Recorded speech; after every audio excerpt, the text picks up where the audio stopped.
assunto até na gravação, né? Depois eu vou ver se eu removo. Tava tentando fazer uma videoconferência antes da aula, não consegui. E aí eu fui pro celular com a internet de casa mesmo e funcionou. Mas não sei, você tá conseguindo me ouvir bem agora? Tá conseguindo ver? Tá transmitindo tanto o som, a sua imagem e a tela compartilhada. Tá. Então é o seguinte, ontem, como eu falei, na aula de ontem, a gente resolveu o mesmo circuito que a gente tinha resolvido por Kirchhoff na semana passada, utilizando o método dos nós. E depois, a gente foi resolver pelo método de Thevenin. Eu até deixei aqui aberto o programa desde ontem, e aqui é o circuito, né, já no domínio fasorial que a gente tinha que resolver, aquele mesmo circuito, tá? As impedâncias aqui representadas já, e as fontes também. E aí, o método de Thevenin, né, um dos métodos bastante utilizados, ele é muito bem aplicado quando a gente tem um determinado componente e a gente quer saber algum parâmetro, tensão, corrente, algum parâmetro do circuito nesse componente. Então, a gente remove esse componente, no caso, seria essa impedância aqui, corresponde ao capacitor lá no circuito, né? A gente remove ele do circuito e encontra o circuito equivalente do restante, tá? E aí o circuito equivalente de Thevenin, ele é composto, né, de uma fonte de tensão, que eu vou ter aqui a tensão de Thevenin, em série com uma impedância, né? No caso lá, quando eram circuitos resistivos, era uma resistência de Thevenin. Aqui, como eu tenho impedâncias complexas, vai ser uma impedância interna aqui do circuito equivalente de Thevenin. Aqui os terminais, e aí eu volto com o componente que eu removi do circuito e coloco ele aqui. Aí, nós já tínhamos encontrado a impedância de Thevenin ontem, nós encontramos essa impedância aqui na forma polar. Então, essa impedância aqui na forma polar, tá? Não tínhamos passado ela para a forma retangular. E aí, nós começamos o processo de encontrar a tensão de Thevenin. Só para a gente repassar aqui o que foi feito, né? Ó, eu removi o componente daqui, mantive o resto do circuito, né? E aí a tensão de Thevenin é a tensão nos terminais desse componente, considerando o circuito aqui sem ele, né? O circuito aberto aqui. Então, basicamente, a gente aplica as leis de Kirchhoff para poder encontrar qual é essa tensão. Ou eu posso encontrar pelo método dos nós também, sem problema nenhum. Aqui só tem um detalhe que eu havia mencionado ontem, que é o seguinte. Essa tensão de Thevenin vai ser função da corrente I, tá? Não vai ser um valor de tensão complexo, lá, um fasor tensão. Vai ser, né, vai ter o fasor tensão, mas ele vai ser função desse fasor corrente I. Uma vez que eu tenho essa fonte de corrente dependente aqui, né? Uma fonte de corrente que depende da corrente I. Então, eu vou ter mais variáveis do que eu vou ter equações. Mas isso não é um problema, por quê? Porque a corrente I é a mesma corrente que vai circular no circuito equivalente. Então, a gente vai deixar essa tensão em função dessa corrente e ela vai ser a mesma que vai circular no circuito equivalente. Vocês vão ver que a gente vai conseguir resolver, tá? Então, nós equacionamos pela lei de Kirchhoff das correntes no nó A, que foi esse aqui que a gente chamou, né? É o único nó que a gente tem aqui que tem junção e separação de correntes, uma vez que esses terminais agora estão em abertos, né? Corrente 1 mais a corrente 4i, que é a corrente desse ramo, é igual a corrente 2, que é a corrente que eu chamei desse ramo aqui. Depois, equacionamos com a lei de Kirchhoff das tensões a malha mais externa, chegamos nessa equação aqui, tá? E com a lei de Kirchhoff das tensões, essa malha que envolve a tensão de Thevenin aqui, ó, para que a gente possa encontrar essa tensão. Então, ela aparece aqui na equação. E aí, nosso objetivo agora é encontrar o valor dessa tensão de Thevenin, lembrando que, como eu acabei de falar aqui, né, essa tensão ela vai ser função da corrente I, por causa da fonte dependente da corrente I. Bom, para isso, né, nós pegamos essa expressão da corrente 2 que está aqui e substituímos nessa equação. Trabalhamos ela e tal, e aí encontramos uma expressão para a corrente 1, né, que é esse produto 0,08 menos J 0,1, que multiplica 10 menos J 8i. Tá? Isso aí tudo foi feito ontem. E aí hoje, dando sequência a isso, dando sequência aí ao nosso problema, né? Nós vamos fazer o seguinte, pegar esse valor de corrente 1 e substituir na equação aqui que envolve a tensão de Thevenin. Então, vou apagar o que está do lado de cá, que a gente já utilizou.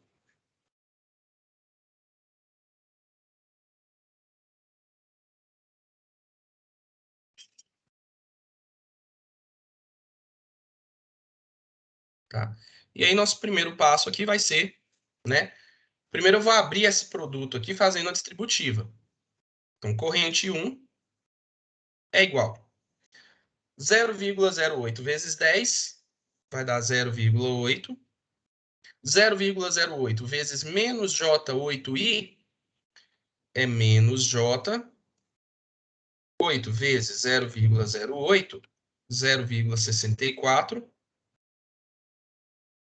E menos J 0,1 vezes 10 é menos J 1.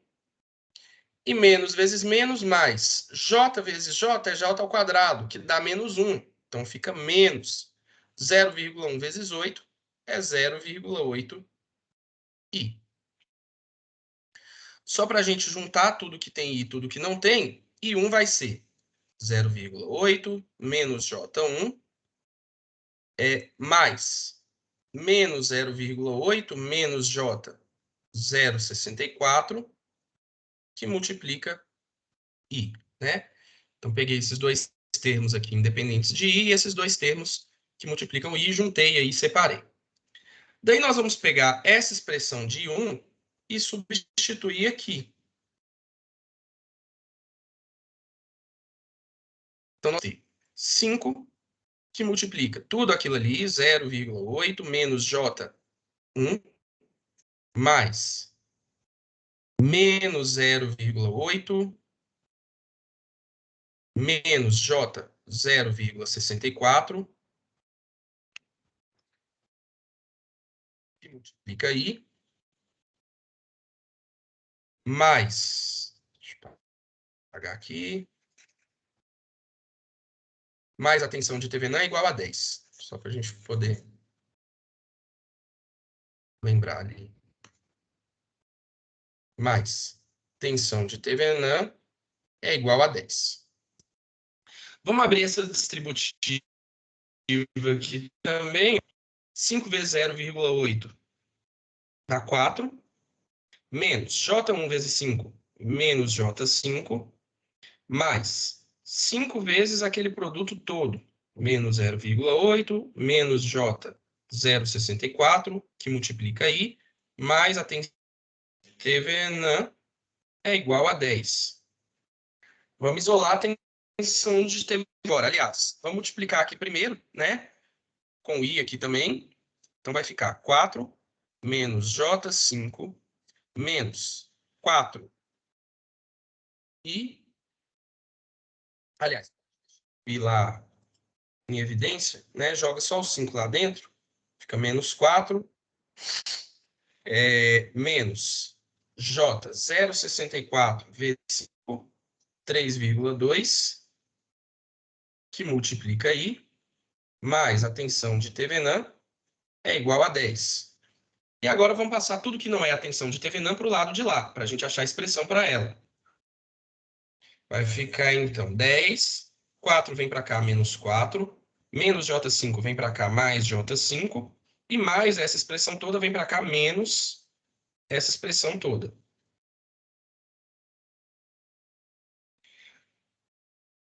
Aí, só para a gente simplificar um pouco, 10 menos 4, 6, mais J5. O sinal negativo, vamos multiplicar aqui dentro, vai ficar tudo positivo. 4 mais J, 3,2, que multiplica I. Beleza. Então, vai ser essa expressão toda aí para a tensão de Thevenin. Lembrando, né, mais uma vez, a tensão ficou, fator tensão aqui, ficou função de I por causa da fonte dependente que depende da corrente I, né? 4 vezes o valor da corrente I.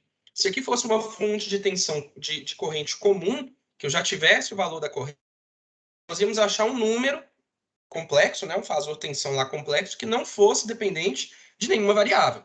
Não teria problema nenhum. Ô, Mas professor, vamos lá, então. Oi, uma, pode falar. uma pergunta. Sim. O 6 e o mais J5, eles são componentes da tensão, né? Isso. Tá, beleza. São números independentes da corrente, Ok. tá? Bom, então, o que a gente vai ter é esse circuito equivalente aqui, ó, que está aqui em cima. Uma fonte de tensão, cuja tensão de TVNAN nós já sabemos. A impedância de TVNAN ZTH ali também nós já sabemos. E eu tenho aquela impedância ali de menos J5. Por onde vai passar essa corrente I, tá? Aí nós vamos equacionar isso aqui com a lei de Ohm. Primeiro eu vou encontrar, né, uma impedância equivalente, que é a impedância de TVNAN, mais essa impedância de menos J2,5. Então, nós vamos ter aqui, né, a impedância de TVNAN. Eu vou achar ela aqui na forma retangular, para a gente já poder fazer aquela soma. Vamos converter aqui, ó, módulo 384, fase 39,81. Vai dar 2,95 mais J 2,46 mais menos J 2,5. Então, essa impedância equivalente vai ser 2,95, ó, mais J 2,46 menos J 2,5 vai dar menos J 0,04. Essa é a impedância equivalente. E aí, né, esse circuito aqui com essa impedância equivalente se torna um circuito somente com a tensão de TVNAN conectada à impedância equivalente. E por onde vai circular a nossa corrente I, que é o objetivo nosso de encontrar. Lei de Ohm. Tensão de TVNAN é a impedância equivalente vezes a corrente I. Repare aí, ó, que a gente consegue resolver. Por quê? Corrente I, né, a impedância equivalente nós conhecemos, e a tensão de TVNAN é dependente da corrente I. Então, eu vou ter uma equação com uma variável. A gente resolve relativamente fácil. Vou substituir a expressão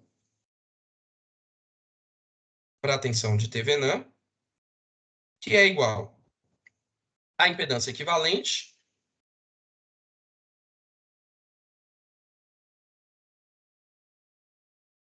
vezes a corrente I. Então, basta agora a gente jogar tudo que tem a corrente I para um lado, tudo que não tem a corrente I para o outro lado, né? E isolar essa corrente I.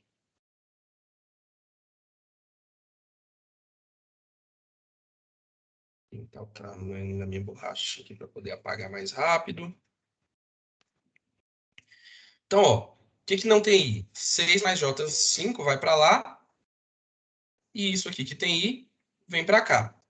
Então, fica 4 mais J 3,2 I menos 2,95 menos J 0,04 I é igual a menos 6 menos J5, né? Esses caras vão para lá negativo, esse aqui vem para cá negativo também.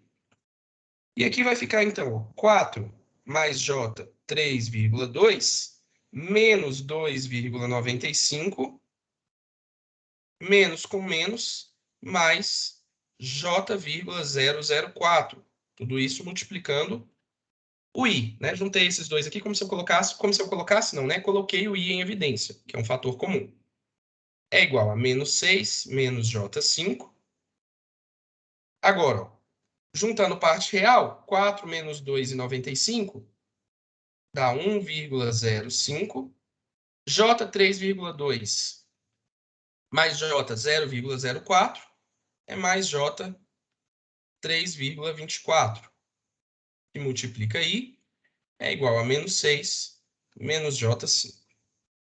Portanto, I é, passo que está multiplicando, dividindo, menos 6 menos J5, dividido por 1,05, mais J 3,24. Passando para a forma polar, para a gente fazer essa divisão mais fácil, vamos encontrar 7,81 com fase menos 140,19 graus.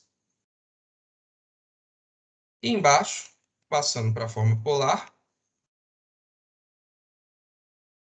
3,41 com fase 72,04 graus. Então, dividimos os módulos, 7,81 dividido por 3,41 vai dar 2,29 com fase menos 140,19 menos 72,04. Opa. Menos 212,23 graus amperes. E essa é a solução. Na verdade, né, deu um valor um pouquinho diferente dos outros que a gente encontrou, né? Na verdade, todos eles diferenciam entre si, porque a gente faz aproximações diferentes dependendo do método. Então, as aproximações que eu fiz com Kirchhoff não são as mesmas que eu fiz com o método dos nós, e não são as mesmas que eu fiz com o método de Thevenin. Então, acho que lá no que a gente fez ontem, na lei dos nós, nós encontramos aqui 2,22, né? Aqui 2,29, uma diferença aí de 0,07, não é significativo. E tem a questão da diferença da fase, que eu havia comentado na aula de ontem também, tá? O que é a questão da diferença da fase, né? É que pode ser que eu encontre uma fase aqui defasada de 360 graus, mas isso não importa, não faz diferença. Por quê? Lá no círculo trigonométrico, se eu pegar, né, um determinado ângulo que está aqui e somar 360 graus, é uma volta completa, né? Ou subtrair também 360 graus, eu chego no mesmo ângulo. Então não faz diferença. Então aqui, na verdade, né, dependendo da forma como vocês resolvessem, vocês poderiam encontrar aqui menos 212, 23 mais 360, 148, aproximadamente 148 graus. É a mesma fase, tá? Uma defasagem de 360 graus não faz diferença aí do ponto de vista prático. Beleza? Só tá você aqui ainda, Ângelos? Ah, o Douglas chegou. Bem-vindo, Douglas. Beleza, gente? Então, Douglas chegou aí um pouquinho depois. É um exercício que a gente começou a resolver ontem, mas a resolução ela tá lá ela tá lá no YouTube, né, no vídeo, tá lá no SIGA disponível para vocês, então deem uma olhada, tá? A gente resolveu tanto o método dos nós, quanto começamos a resolver essa atividade aqui ontem. Beleza? Alguma pergunta, alguma dúvida? Beleza, professor. Tá tranquilo. Eu queria já começar o nosso próximo assunto, até porque a gente está com um calendário mais apertado aí agora, né? Não vamos perder tempo, ainda tem 20 minutos de aula. E eu queria começar a falar com vocês aqui de uma aplicação importante dos circuitos RLC que a gente está vendo, tá? Tem uma série de aplicações, mas é uma aplicação bastante importante, principalmente, posso falar, né? Tem outras aplicações também, mas é muito importante, muito utilizada. Vocês vão falar muito disso quando vocês fizerem uma disciplina lá, acho que é no próximo módulo, de telecomunicações, tá? Posso falar com propriedade, inclusive a minha área, e a gente utiliza muito esse conceito de filtros, tá? E aí existem dois tipos de filtros, na verdade. Nós vamos ter os filtros passivos e os filtros ativos, tá? E aí, esses circuitos RLC, eles entram aqui, ó, nos filtros passivos, que a gente constrói, né, os filtros passivos. Por que esse nome, filtro passivo e filtro ativo? Né? O filtro ativo, na verdade, é um filtro que, além de realizar o processo de filtragem, que eu vou explicar para vocês daqui a pouco como é que ele ainda dá um ganho no sinal, ele introduz mais energia, mais potência no sinal. Então, ele é ativo. O filtro passivo, não. Ele tende, na verdade, a consumir uma certa potência do sinal, né? Mas ele faz essa função dele, que é essa função de filtragem. E essa função de filtragem aqui, pessoal, ela está ligada à questão das frequências que estão compostas, né? Que compõem, que estão ali dentro de um sinal. Até então, nós temos estudado aqui sinais alternados, né? Então, se eu pego aqui, por exemplo, um sinal alternado senoidal, podem ser sinais alternados de outras naturezas, mas se eu pegar um sinal alternado senoidal, né, ele vai variar no tempo, né? Ele aumenta, chega no pico, depois reduz a zero, diminui, aí muda de polaridade, chega no valor máximo negativo, volta a zero, e assim por diante, né? Vai variando com a periodicidade. A gente viu que a gente tem um parâmetro desse sinal aqui, que é o período, né? É o tempo que esse sinal leva para completar um ciclo completo. Então, eu tenho um semiciclo positivo, um semiciclo negativo, o tempo que ele leva para percorrer todo um semiciclo positivo e todo um semiciclo negativo é o período. E nós temos, né, uma grandeza que está dependente do período, que é a frequência. Nós vimos que é o número de oscilações que o sinal faz por segundo. Então, por exemplo, se o período dessa onda for 1 segundo, ela faz uma oscilação por segundo, né? E aí a frequência dela é 1 Hz. Se o período dela for 2 segundos, né? Ela leva 2 segundos para fazer a oscilação, em 1 segundo ela faz só metade, só meio, né? Então, segue essa distribuição aqui. Então, esse caso específico de uma função senoidal ou cossenoidal são sinais que têm uma frequência específica, tá? E aí o que acontece, pessoal? Existe uma ferramenta matemática que ela é bastante importante, que serve para representar os sinais no domínio da frequência, tá? Então, ó, eu tenho um sinal no domínio do tempo, aqui eu tenho um sinal no domínio da frequência. Serve para a gente ver quais são as frequências que estão no sinal. Especificamente para esse caso de um sinal senoidal, né? Nós vimos que ele tem um período, tem uma frequência. Então, esse valor de frequência aqui, ó, vou chamar de F1, é a frequência desse sinal aqui, que pode ser, por exemplo, um sinal de tensão, V de T. Na hora que a gente for olhar esse sinal lá no domínio da frequência, nós vamos ver, né, de maneira ideal, em F1, um pontinho aqui, né? Isso aqui eu não vou entrar muito em detalhes matemáticos, é só para vocês entenderem bem como é que é esse processo, tá? Mas aí a gente vai ver o quê? Como esse sinal só tem uma frequência, nós vamos ver somente um valor aqui, tá? Vocês estão familiarizados, vocês conhecem o que é um osciloscópio?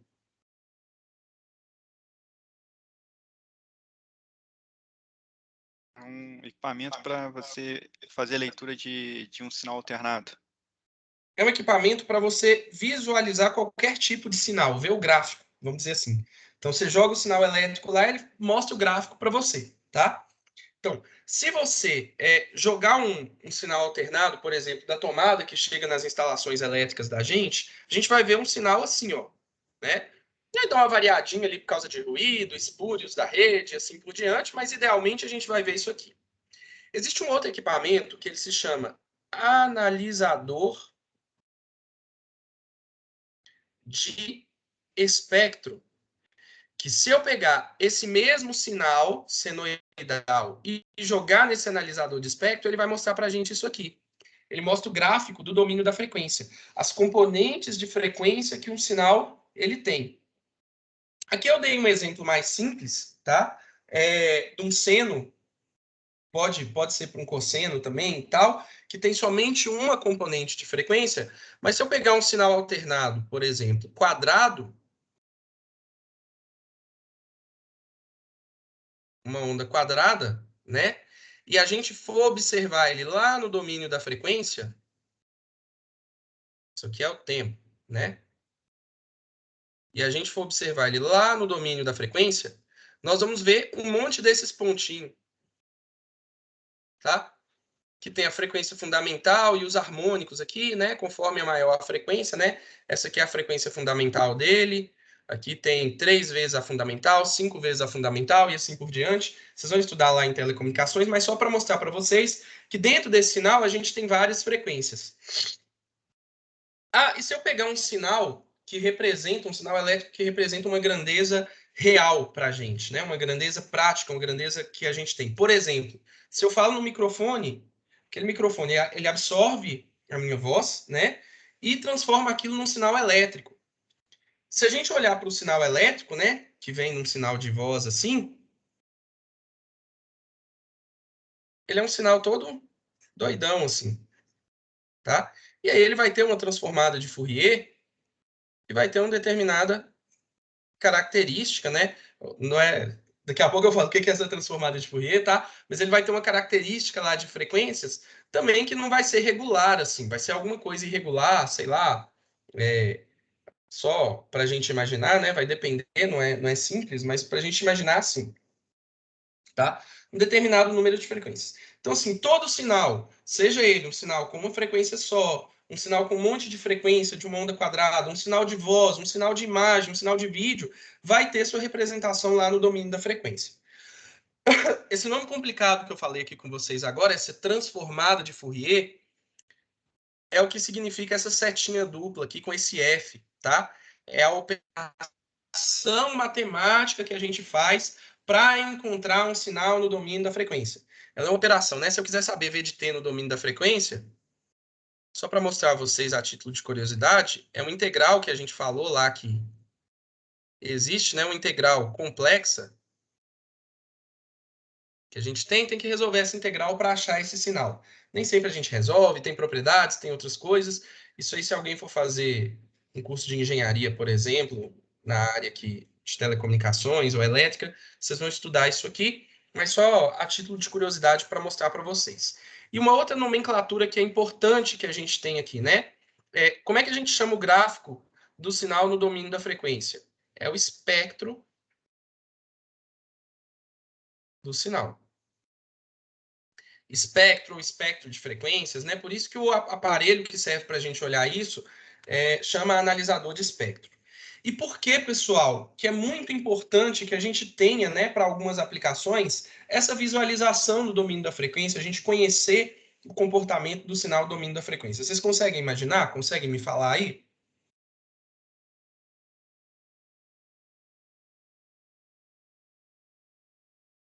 Alguém consegue ter uma ideia, pensar?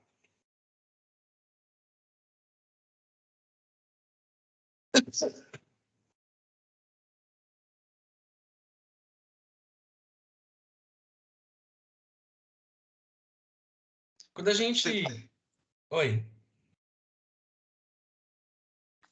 Sei lá, para você determinar os filtros, para você fazer um filtro que filtre especificamente uma das frequências e deixar as outras passarem, alguma coisa do tipo? Os filtros, isso, os filtros eles têm esse objetivo, né? É importante a gente conhecer a frequência, mas assim, aplicações práticas. Por exemplo, o que a gente faz quando a gente quer sintonizar uma determinada rádio, ou quando a gente quer pegar um canal específico da TV? Qual que é a diferença de uma estação de outra, uma estação de rádio para outra, de uma estação de TV para outra, de uma rede Wi-Fi para outra, de uma operadora de celular para outro? Todos eles transmitem em frequências diferentes, né? Então, fica mais claro para a gente na rádio, né? Eu não sei quais são aí de Belo Horizonte, por exemplo, as rádios que tem aí, mas, por exemplo, né? Aqui a gente tem uma rádio que transmite na faixa de 98 MHz, uma que transmite na faixa de 99, uma que transmite em 100 ponto alguma coisa, não lembro especificamente, a outra que é 101 ponto alguma coisa. Então, eles transmitem em frequências diferentes, tá? E aí, quando a gente vai sintonizar, a gente sintoniza aquela frequência, né?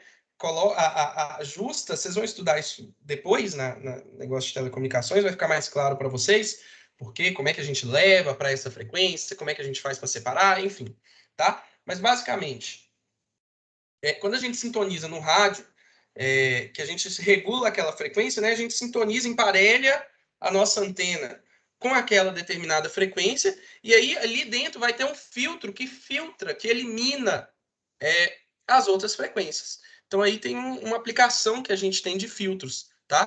Deixa passar só aquela frequência desejada, daquela estação de rádio desejada, e filtra as demais. Mesma coisa acontece para televisão, a mesma coisa acontece para celular, né? Para tudo aí que a gente tem que é transmitido no ar. Tudo tem um meio compartilhado. Então a gente, TV transmite numa frequência diferente de rádio, que transmite numa frequência diferente de celular, que transmite numa frequência diferente de um walkie-talkie, de um rádio de polícia, da rede Wi-Fi que a gente tem em casa. Então, para que eles possam conviver no mesmo espaço, né, a gente tem essa diferenciação de frequência e eu preciso filtrar, eliminar as outras informações para que elas não influenciem, não interfiram na minha informação. Tá claro? Alguma dúvida, alguma curiosidade aqui?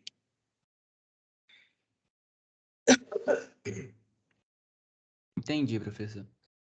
Para entender? Beleza. Tá. E aí a gente vai ver como é que a gente constrói esses filtros. Especificamente, nós vamos falar de filtros passivos, tá? Ativos, eles ficam mais para a parte lá de eletrônica analógica, a parte de circuitos a gente fala mais de filtros passivos. São bastante usados, tá? Arrisco falar que até mais do que os ativos. Dentro das aplicações que eu conheço, pelo menos da minha área, eles são mais utilizados, tá? E eu vou mostrar para vocês os 4 tipos de filtros que a gente tem. Apaga isso aqui. Os 4 tipos de filtros que a gente tem são, né? Vamos esquecer aqui os filtros ativos também, que são um filtro passa baixas, o filtro passa altas, o filtro passa faixas e o filtro rejeita faixas. Eu vou entrar mais em detalhes na construção desses dois aqui, porque a partir da construção desses aqui, a gente consegue construir esses outros, tá? Existem outras formas também, existem outras configurações, mas esses dois primeiros aí, eles são mais simples e são mais básicos, e a partir deles a gente consegue construir os demais. Bom, mas antes de falar do circuito e tal, não sei o que, acho que essa questão de circuito e tal eu vou deixar para depois que a gente voltar do retorno, mas aí eu vou só explicar para vocês um negócio que é importante, que chama resposta em frequência,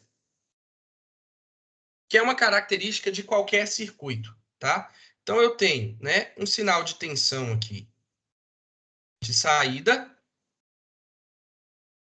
vou ter aqui um circuito qualquer, e aí eu vou colher esse sinal de tensão aqui de entrada, VIN, Vout. Por exemplo, né? Já falando para vocês, eu vou aplicar um sinal de tensão, por exemplo, num circuito RC, série no resistor com um capacitor. E aí eu vou vir aqui e vou colher o sinal de saída como sendo a tensão no capacitor, né? Como é que eu colho, né? Eu venho aqui e coloco em paralelo uma carga. Se em paralelo a tensão é a mesma, então a tensão de saída vai estar aqui na nossa carga, né? A impedância de cargas é L aí qualquer, tá? Então, a tensão de saída é a tensão que eu aplico no circuito, a tensão de entrada, desculpa, é a tensão que eu aplico no circuito, a tensão de saída é a tensão que eu colho na minha carga. Existe uma análise que a gente faz aqui da frequência disso aqui tudo que eu estou falando, que leva em consideração a resposta em frequência desse circuito, tá? Essa resposta em frequência, assim como número complexo, ela vai ter módulo e fase. A gente não vai analisar aqui os efeitos de fase, mas só para avisar para vocês, só só a critério de conhecimento, né, para vocês, essa resposta em fase, né, ela está mais associada com atrasos que o sinal leva quando ele propaga ali no circuito, tá? Como assim? Como assim, né? Quando a gente coloca uma tensão de entrada aqui, essa tensão de saída ela não aparece aqui à mesma hora. Demora um tempo para esse capacitor ser excitado, para ter e tal, e aí essa resposta em fase vai mostrar esses atrasos para a gente, mas não é interessante isso aqui para a gente. É interessante o módulo da resposta em frequência, que mostra o quê? Como que esse circuito ele vai responder dependendo da frequência que eu aplicar, tá? E basicamente, pessoal, a saída do circuito aqui no domínio da frequência é a entrada vezes essa resposta em frequência em módulo. Então, existe uma multiplicação lá no domínio da frequência. Então, por exemplo, né, já dando um spoiler aqui, sem falar do circuito. Um filtro passa-baixas ideal, ele tem a seguinte resposta em frequência. Estou falando aqui de módulo, tá? Normalmente aí nas literaturas vocês vão achar módulo de HDF. Não precisa se preocupar com essa matemática toda, essa representação não, tá, pessoal? É só para vocês entenderem o que é que acontece. Ele vai ter esse tipo de resposta aqui, ó. Tá? Considerando aqui um filtro ideal. Depois eu vou falar com vocês da resposta do filtro real também, tá? Então essa seria a resposta de um filtro ideal. Esse lugar aqui de transição, né, do valor 1 para o valor 0, é chamado de FC, frequência de corte. Então, se eu falei com vocês que a saída ela é determinada pela entrada vezes a resposta em frequência, vamos lá. Se a entrada tiver frequências, estou falando do espectro, do domínio da frequência, tiver frequências até essa frequência de corte, ou seja, nessa faixa aqui, ó, o que acontece? Eu vou ter a entrada vezes 1 é igual à saída. Ou seja, a saída vai ser igual à entrada. Então quer dizer que se a entrada tiver frequências nessa faixa, ela sai. A gente tem aí a saída, né? Ela passa, vamos dizer assim, porque ela é multiplicada por 1, então ela passa normalmente. Agora, se essa entrada tiver frequências acima da frequência de corte, eu vou multiplicar ela por quanto? Por 0, né? Porque a partir da frequência de corte, a resposta em frequência vale 0. Então, quando eu multiplicar ela por 0, eu vou anular essas frequências. Né? Se o sinal só tiver frequências aí para fora, né, eu vou eliminar essas frequências, eu vou filtrar essas frequências. Tá? Então, é mais ou menos esse o princípio que a gente tem num filtro. Tá? Especificamente para o filtro passa-baixas, né? É uma frequência de 0 até a frequência de corte, que passa, né? E a partir dessa frequência de corte, não passa mais. Então, por exemplo, né? Se eu estiver trabalhando com a frequência de corte de 1 MHz, né? E jogar aqui, né? Uma frequência de entrada de 500 kHz, o que vai acontecer?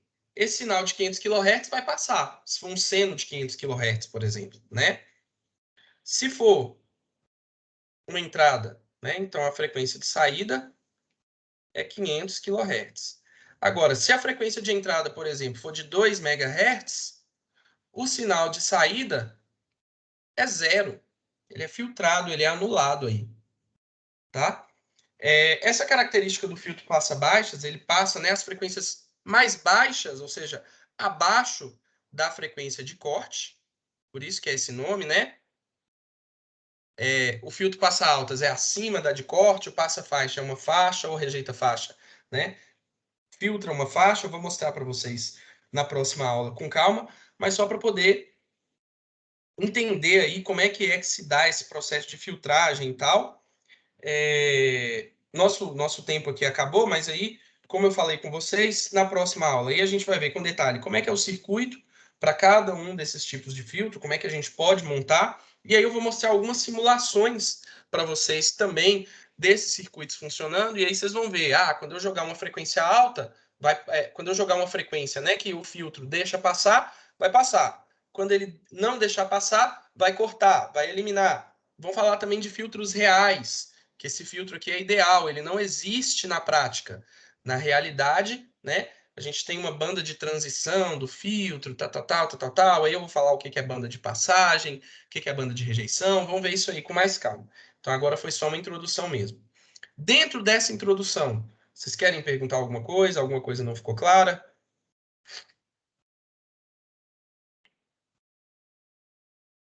Pra mim tá tudo Tranquilo. certo. Tranquilo, professor. Beleza? Eu vou repetir algumas dessas informações na próxima aula, até para quem entrou, não assistiu o vídeo, não ficar muito perdido. Foi só uma introdução mesmo. E aí, essa parte mais prática de quais são os circuitos, como é que eles funcionam, como é que é direitinho, a gente vê quando a gente voltar do recesso. Então, senhores, vou parar a gravação aqui. Queria desejar para vocês